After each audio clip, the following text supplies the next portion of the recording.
Sa mga nakaraang mga araw, tampok sa balita ang lumalalim na tensyon sa pamunuan ng Senado. Yun ang ating nakikita sa mga balita.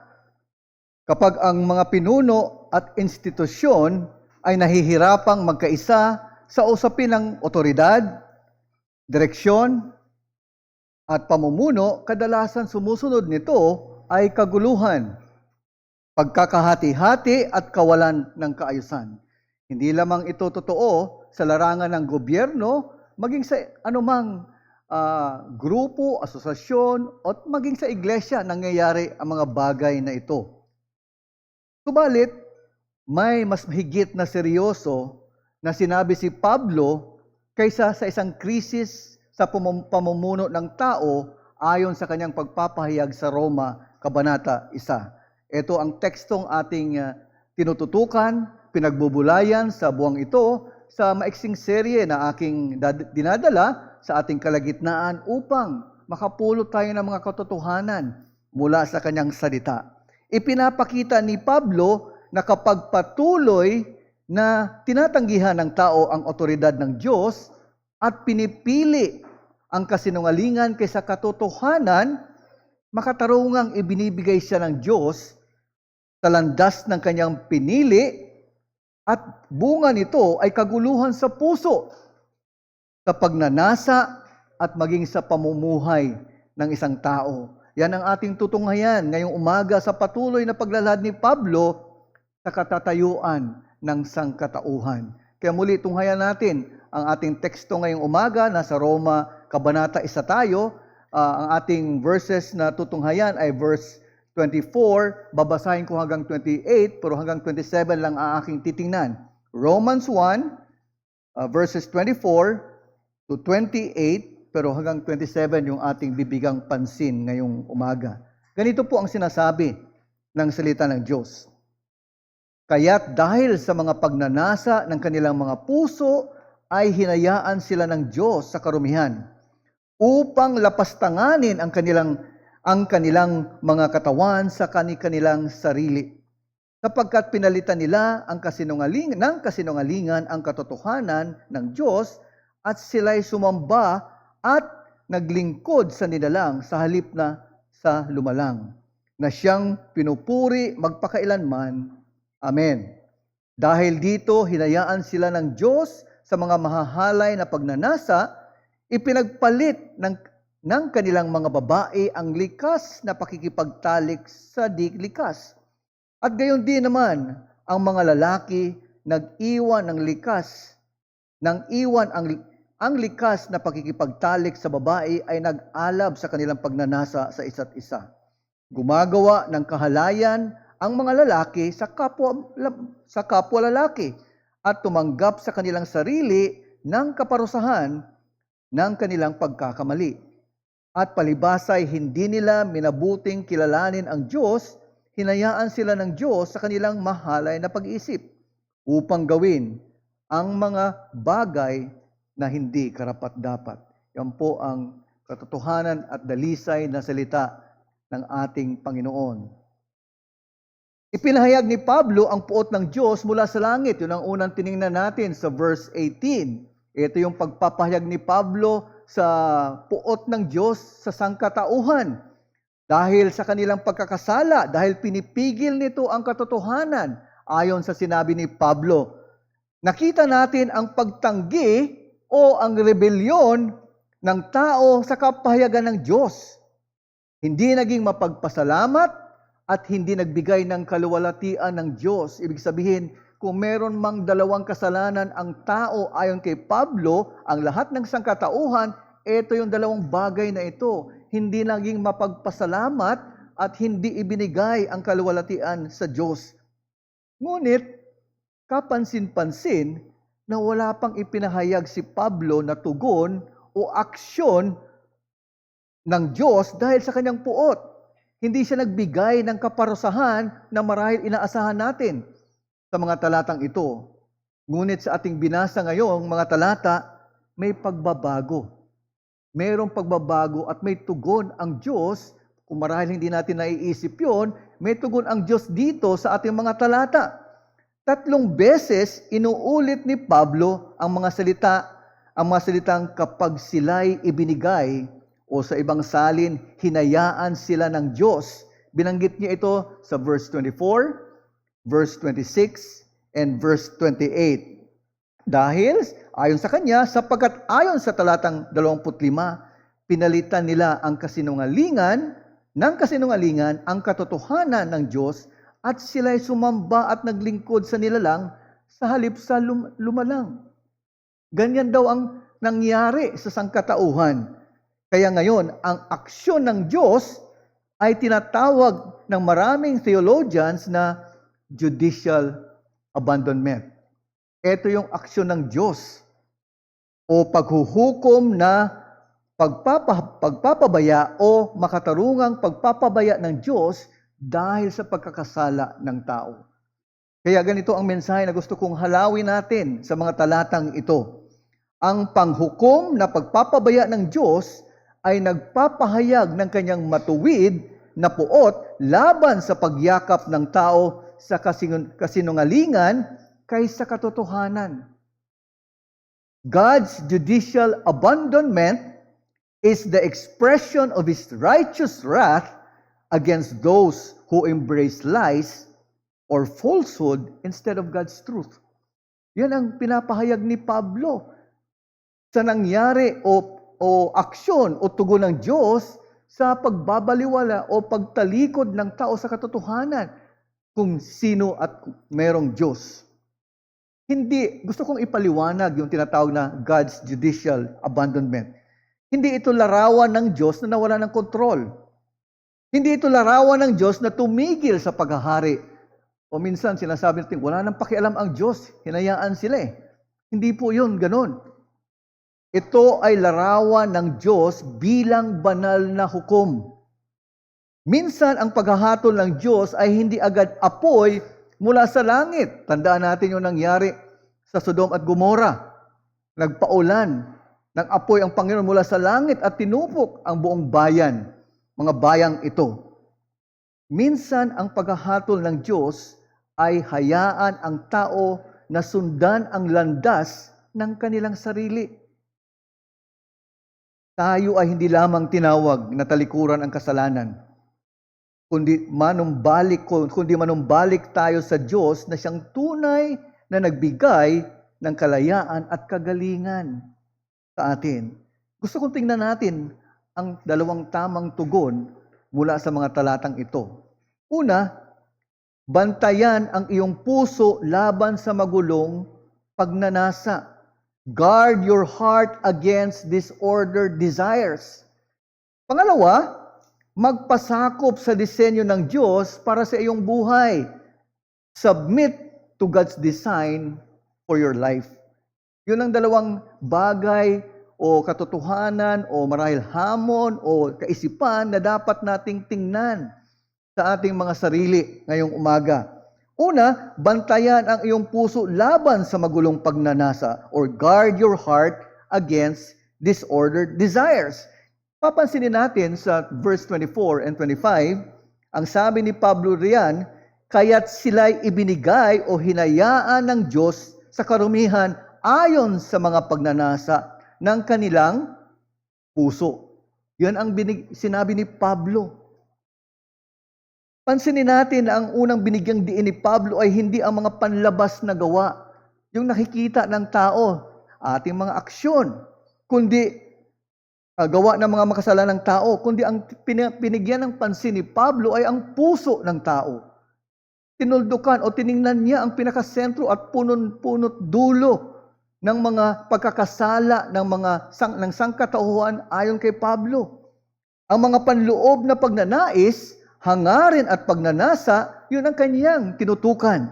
At ang tinuturo ni Pablo sa atin ay kapag itinanggi ng tao ang Diyos, ang kanyang mga pagnanasa ay nawawala ng tamang kaayusan.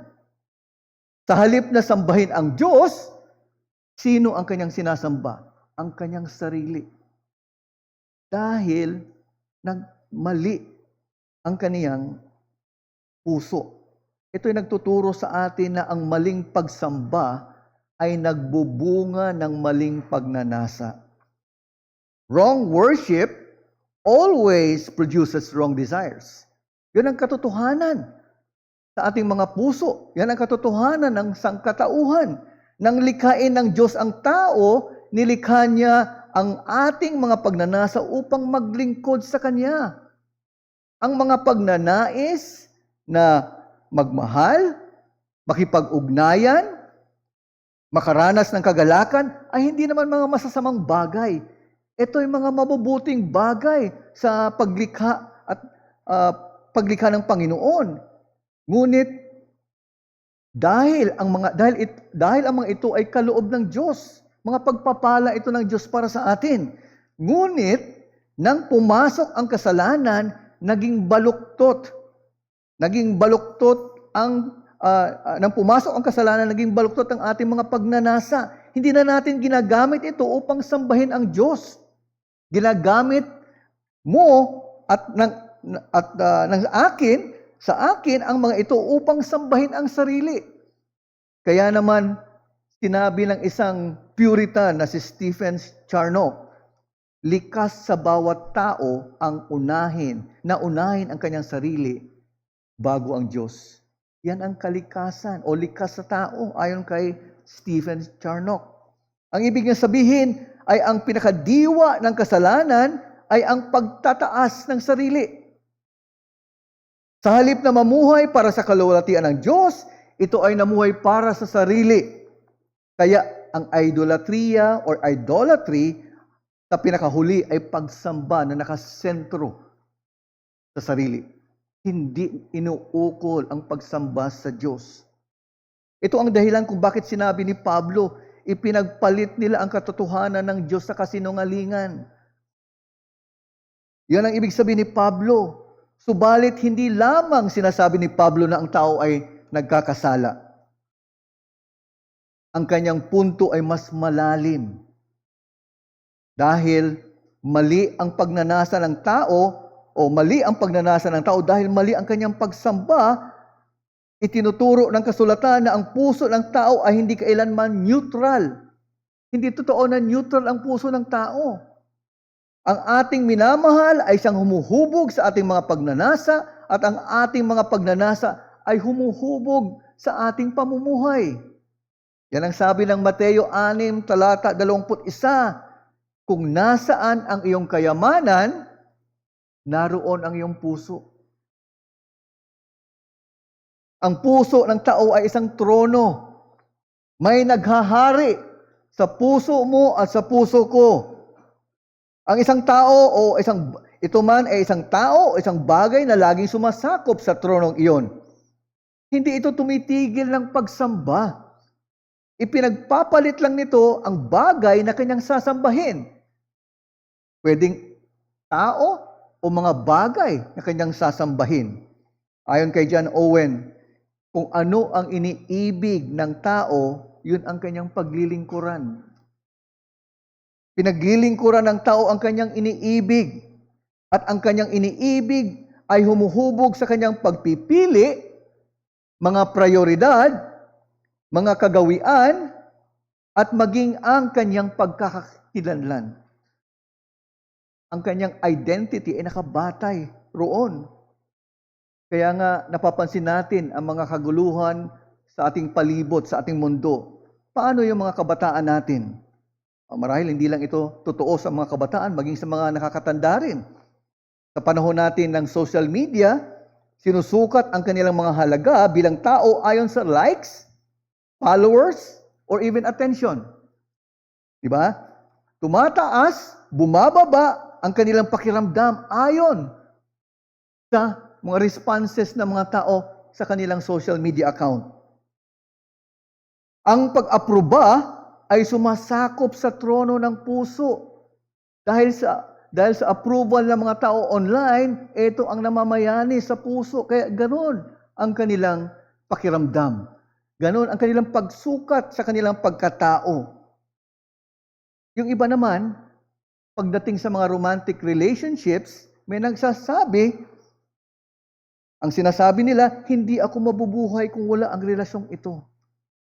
Para bagang Yun at yun din, yun ang laman o kadahilanan ng kanilang buhay. Kung wala yung mga relasyon na yun, parang mawawalang saysay ang kanilang buhay, ang kanilang marahil kapayapaan sa kanilang sarili. Kaya napakadelikado, napakakawawa ng isang tao kung hindi niya maitama ang kanyang pagsamba sa tamang Diyos. Familiar tayo sa compass. Diba ang compass, pag nawawala ang true north, ililigaw nito ang mga manlalakbay na dapat niyang bigyan ng guidance sa kanilang paglalakbay. Gayon din ang puso ng tao. Pag ang puso ng tao, ang pusong wala sa Diyos ang kayamanan, anong mangyayari? Ang mga pagnanasa nito ay mali. Kaya ang hamon ko sa bawat isa sa atin, magsuri sa iyong mga pagnanasa kung ito'y nakasentro sa Diyos. Check whether your desires are centered on God. Isipin mo yon. Pag magsuri ka sa iyong puso, sa iyong sarili, maraming tao ang naniniwala kung ano ang sinasabi nila, kung ano ang nararamdaman ko, iyon ang dapat kong gawin. Or dapat kong sundin. Ito yung pakiramdam ko. Ito dapat magtulak sa akin kung bakit ko gagawin ang isang bagay o bakit susundin ko ang puso ko. Ngunit hindi lahat ng pagnanasa ay mapagkakatiwalaan. Bakit? Dahil ito'y naapektuhan ng kasalanan. Ang sabi ng Biblia, bantayan mo ang iyong puso. Yan ang paalala ng mga Kawikaan 4:23. Bantayan mo ang iyong puso. Nagmumula ang iyong mga pagnanasa, mga naisin sa puso mo. Dahil makasalanan ang iyong puso, kung emosyon ang paiiral mo, delikado ka, ililigaw ka niyan. Maglaan ng sandali upang siyasatin ang iyong puso. Gusto kong magtanong ng ilang katanungan upang isipin mo, suriin mo, ano ba ang mga pangunahing hangarin mo sa iyong puso? Ano ang madalas na laman ng iyong isip? Ano ang pumapasok sa iyong kaisipan? Lalo na sa mga panahon na wala kang ibang pinagkakaabalahan. Ano ang pinagmumula ng iyong pinakadakilang kagalakan at pinakamalalim na pagpangamba? What is the source of your greatest joy or even deepest fear? Saan ka ba natatakot? O saan ka ba nagkakaroon ng kagalakan?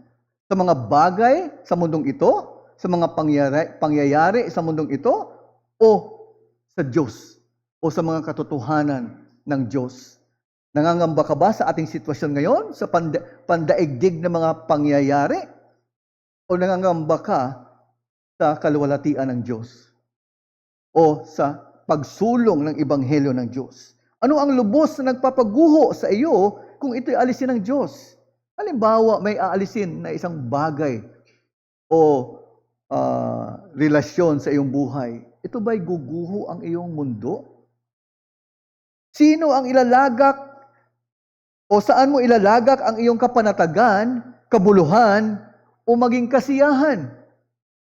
At dahil marahil sa iyong kaabalahan sa buhay sa araw-araw, hindi mo naiisip ang mga katanungang ito. Dahil sa araw-araw, ang daming gawain, ang daming pressures, hindi mo naiisip ang mga mahalagang bagay na ito. At marapat nating suriin. Marapat nating tingnan ang ating mga puso. Ano ba talaga ang mga tugon natin sa mga katanungang ito? Ang iyong sagot ay maaaring magbunyag kung ano ang tunay na sinasamba ng inyong puso. Kaya marapat nating suriin ito. Ang mabuting balita ay hindi tayo iniwan ng Diyos sa ating mga pagnanasa. Dumating si Kristo upang iligtas tayo, hindi lamang mula sa parusa ng kasalanan, kundi mula sa kapangyarihan ng kasalanan. Sa ating mga puso, sa ating mga pagnanasa, binago ang ating puso ayon sa salita ng Panginoon. Binago niya ang ating mga hangarin.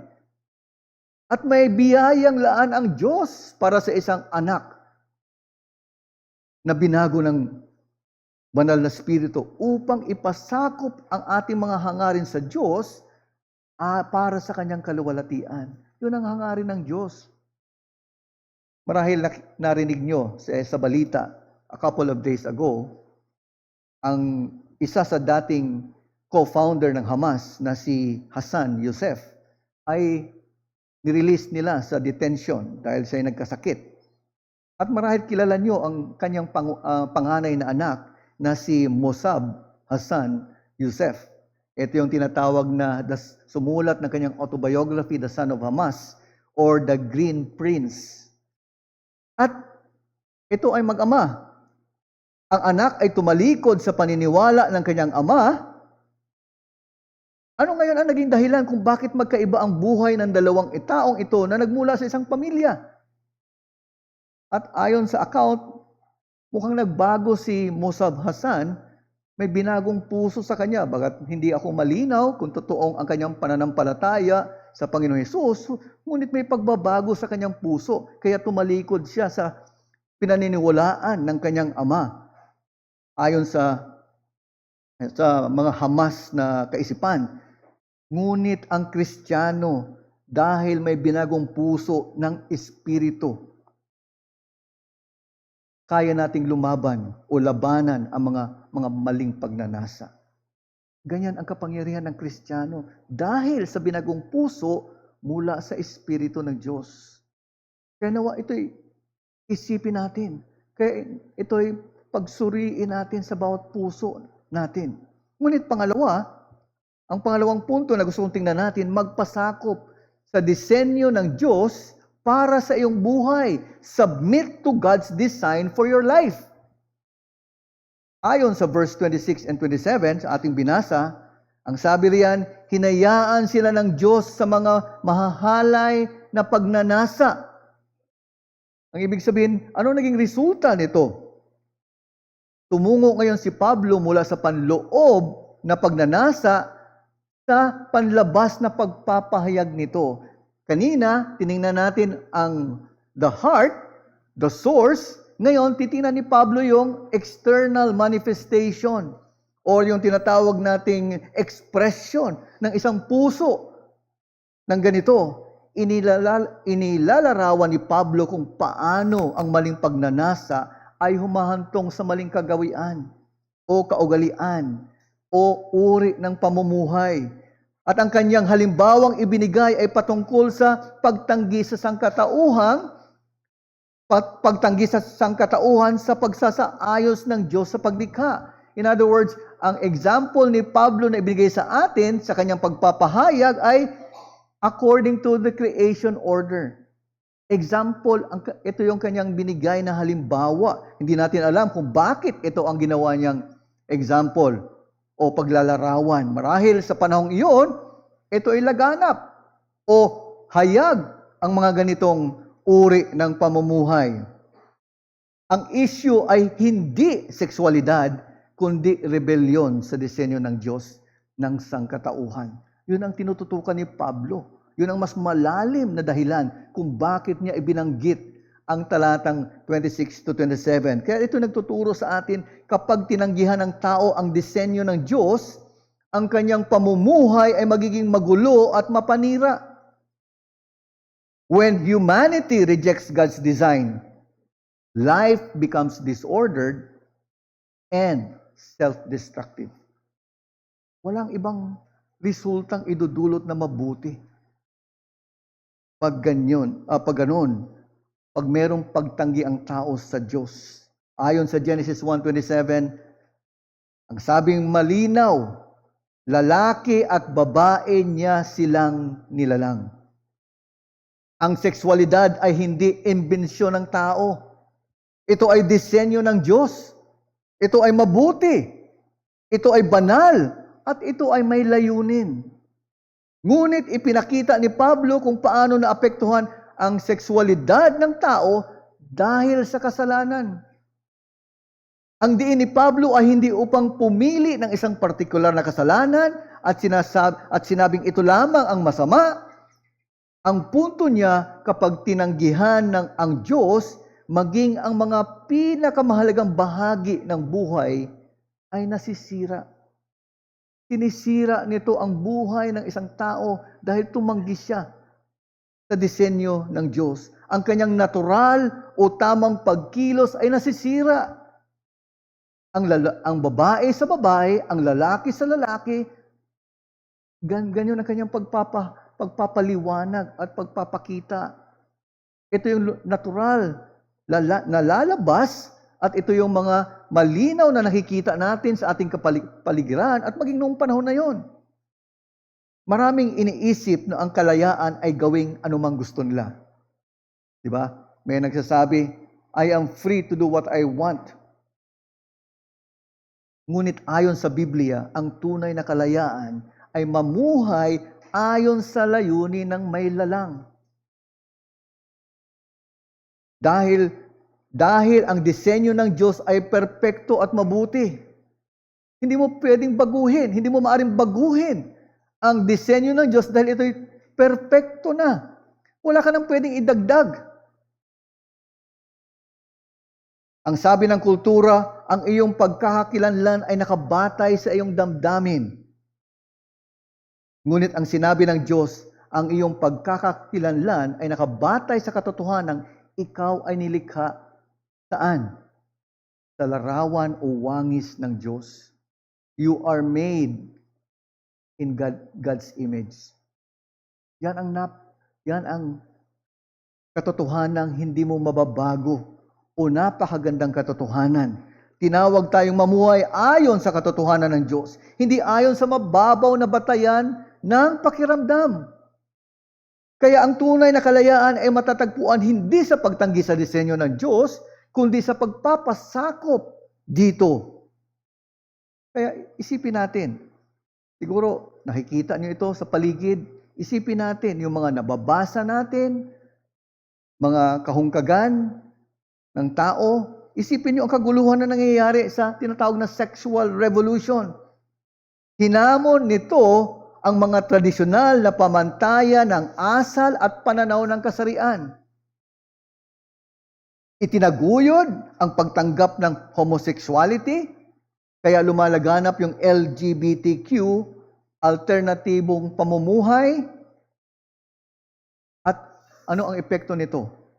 Kaguluhan sa edukasyon, sa larangan ng pag-aasawa, same-sex marriage, at maging sa palakasan. Kaya kawawa ang mga kababaihan. Dahil ang isang physically strong man na sabi niya ay babae siya, pag lumaban siya, walang panama, hindi kayang talunin ng pinakamalakas at pinakamagaling na babae ang talagang may lakas na lalaki. Biologically. Isipin natin yung kaguluhan dinulot nito dahil sa paglaban sa disenyo ng Diyos. Ang dati na tinatago ang kasalanan ito ngayon ay hayagan. Pinagmamalaki, ipinagdiriwang. Ang sinasabi nila, celebrate it. They celebrate it.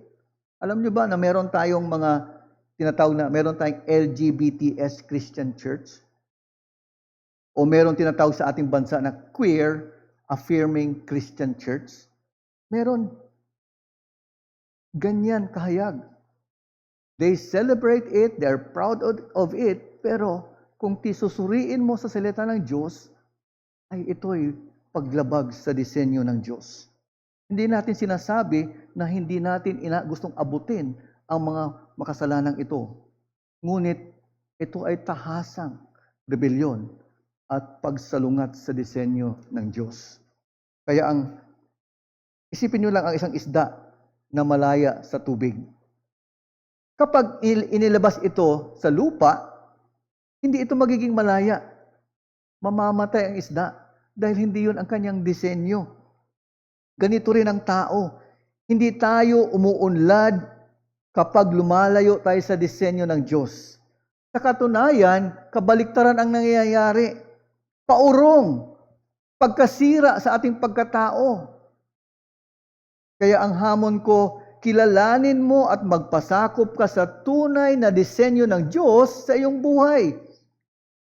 Bilang mananampalataya, at kung hindi ka pa mananampalataya, meron akong mensahe para sa iyo. Acknowledge and submit to God's true design, trusting in His gracious character. Ang pinakamalungkot na salita sa talatang ating binasa, ang sinabi riyan, paulit-ulit, ibinigay sila ng Diyos. Ngunit ang pinakamagandang salita ng Ebanghelyo ayon kay Pablo sa Roma 5, talata 8, subalit pinatutunayan ng Diyos ang kanyang pag-ibig sa atin na noong tayo'y mga makasalanan pa, si Kristo ay namatay para sa atin. Binibigyang diin ni Pablo ang kahangahangang kalikasan ng biyaya ng Diyos sa gitna ng ating pagkakasala sa panahon na tayo ay patuloy na lumalayo sa Diyos. Hindi totoo na may taong na lumalapit o sinusuyo ang Diyos. Lahat tayo ay palayo sa Diyos, tumatakbo palayo. Hindi hinintay ng Diyos na ayusin muna natin ang magulo nating buhay. Bakit? Sapagkat hindi natin kayang gawin yun. Hindi rin niya hinintay na tayo maging mabuti o humingi muna tayo ng kapatawaran bago sinimulan niya ang pagliligtas. Ang sabi ng talata, habang tayo'y makasalanan pa, noong tayo makasalanan pa, si Kristo ang namatay para sa atin. Si Kristo ay dumating upang iligtas ang mga makasalanan. Kasama nito ang mga mapagmataas, mapag-imbot, mapusok, sexual na makasalanan, at maging mga relihiyosong makasalanan. Sa paanan ng krus, pareho tayong umaasa ng biyaya. Kaya kaibigan, aming mga panauhin, aming mga mahal sa buhay, ang iyong sitwasyon, kung hindi ka pa kumikilala sa Panginoong Hesus bilang iyong Panginoon at tagapagligtas, merong pag-asa para sa isang makasalanan. Dahil si Kristo ay minsang bumaba sa lupa, namuhay na walang kasalanan, at sa takdang panahon, ibinigay niya ang kanyang sarili sa krus ng Kalbaryo para sa iyong kaligtasan. Kaya ang tugon mo ay magsisi sa iyong kasalanan at manampalataya kay Kristo lamang. Yan ang mabuting balita na pinapangaral ng iglesyang ito at maging ng pulpitong ito. Para sa mga na kay Kristo, may panibagong puso at pag-asa. Biyaya upang labanan ang maling pagnanasa, panloob na pakikipaglaban, at maging pagkasira sa relasyon. May ilan na nakipaglaban sa iba't ibang uri ng tukso. Dapat nating tandaan, ang tukso ay hindi sukatan ng ating pagkatao. Walang kasalanan hindi kayang patawarin ni Kristo. Yan ang pag-asa ng bawat tumatanggi sa Panginoong Hesus para sa kanyang kaligtasan at maging sa mga mananampalataya, maaari tayong lumapit at humingi ng patuloy na pagpapatawad dahil pangako ng Panginoon yun. Saan ka hinahamon sa pagpapasakop sa disenyo ng Diyos sa iyong buhay? Gusto kong tanungin, kung ikaw ay nagsasabi na ako isang Kristiyano, maaring hindi ka pa sumusunod sa tubig ng bautismo at pag-anib sa iglesia dahil ito isang disenyo ng Diyos para sa isang mananampalataya. Kung ikay totoong sumasampalataya, kailangan humakbang ka na may pananampalataya at pagsunod sa utos ng Diyos. Ngunit hindi lamang yun. Ang disenyo ng Diyos, ang iglesia ay hindi lamang para sa iyong mga tao. Para sa mga naaapi at maging tinataboy ng lipunan, ang iglesia ay hindi lugar ng paghamak. Ito ay dapat maging lugar ng katotohanan at biyaya dahil kay Kristo. Merong mapupuntahan ang mga makasalanan, ang iglesia.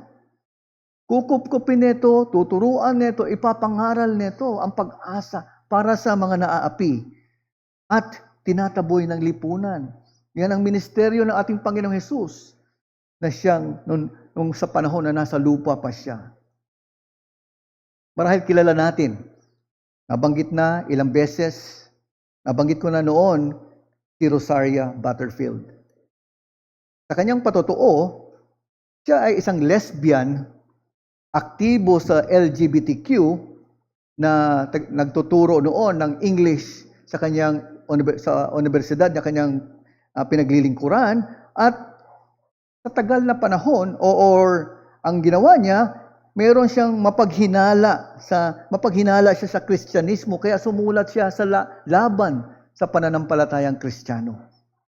At maraming tumugon sa kanyang panulat, mga sinulat, at isa sa tumugon at sumagot sa kanya ay si Ken Smith, si Pastor Ken Smith. Ngunit hindi siya trinato bilang kaaway ni Pastor Ken Smith. Niyaya siya upang makipagdialogo, makipag-usap bilang tao, hindi bilang proyekto.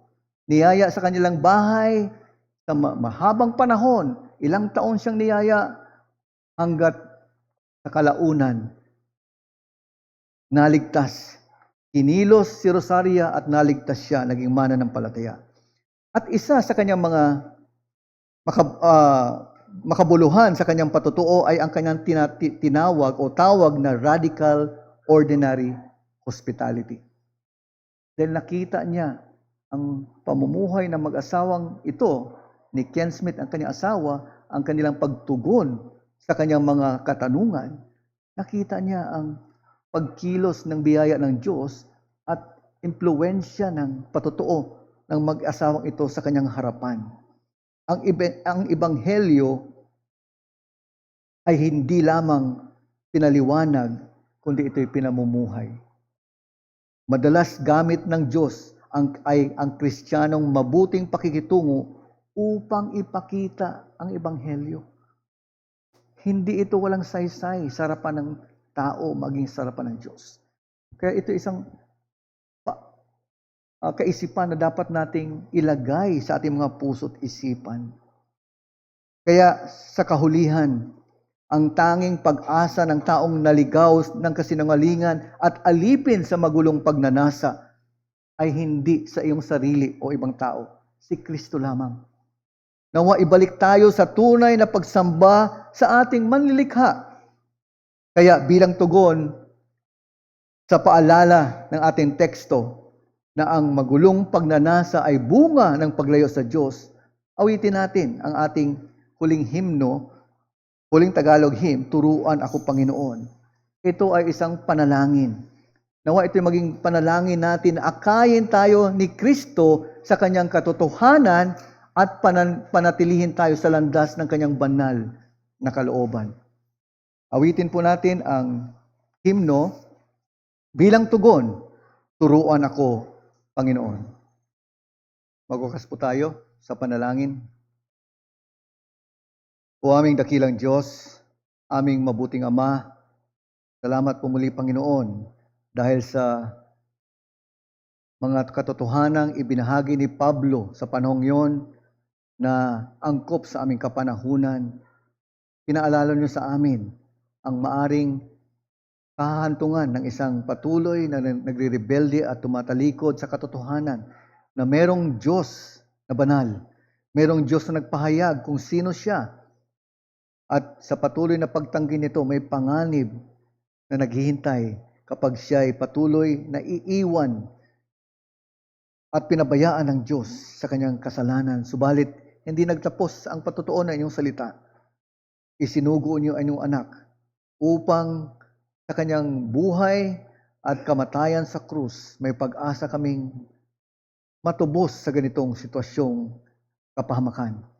Dahil sa pananampalataya, sa pagsisisi ng aming pagkakasala at pananampalatay kay Kristo, may kaligtasan. Nawa ito'y mangusap at magpaalala sa aming mga kaibigan, bisita, maging sa mga mahal sa buhay. Ngunit ito rin, Panginoon, ay nagtuturo sa amin bilang inyong mga anak na bantayan namin ang aming mga puso sa magulong pagnanasa. Huwag kaming mapagpabaya dahil meron kaming mga hamon sa araw-araw dahil ang aming mga puso ay may natitirang mga kasalanan kaya dapat namin itong puksain. At meron kayong nalaang biyaya upang kami ay makapaglaban o lumaban sa mga natitirang pagkakasala sa aming mga puso at isipan.